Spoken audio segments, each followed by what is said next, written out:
Alors, il s'en va à Lévis acheter mercredi soir de la crème glacée à ses filles, à ses deux filles. Nora et l'autre, Romy, une d'11 ans, l'autre de 6 ans. Part de la crèmerie, prend la 20 minutes plus tard, il est rendu à Saint-Apollinaire. Fait des tonneaux avec son auto et sort de l'auto, s'enfuit dans le bois avec les deux filles qu'on a retrouvées mortes. Puis lui, on ne le retrouve pas.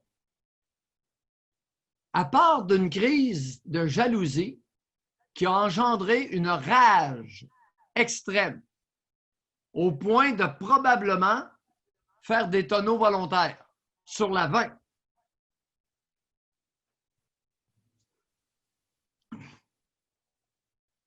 Crise de jalousie.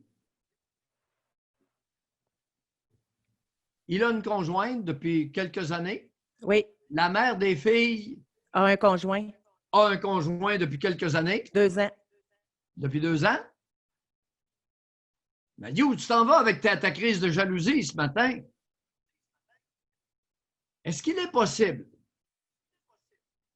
que Nora lui ait annoncé quelque chose?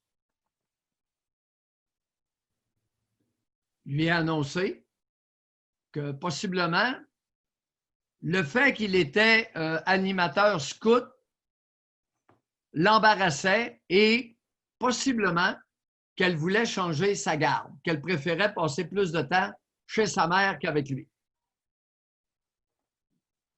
OK, jalousie dans ce sens-là. OK. Parce que lui, ils avaient la fin de semaine, d'habitude. Puis là, exceptionnellement, il n'avait pas pu les prendre la fin de semaine. Ils les avaient pris la semaine. Puis les deux couples, lui et elle, ben Martin Carpentier et la mère des filles sont en très bons termes. Même avec leur conjoint, ils s'étaient vus tout le monde ensemble la fin de semaine d'avant. Oui. Alors, Maillot, crise de jalousie avec rage extrême. Sais-tu quand est-ce que j'ai vu ça? Lorsqu'une fillette décide d'éconduire son géniteur. On ne saura jamais ce qui s'est dit à la crèmerie. Les deux témoins sont morts. Mais j'ai l'impression que Nora a annoncé quelque chose à son géniteur qui l'a rendu fou de rage. Rage au volant, deux décès.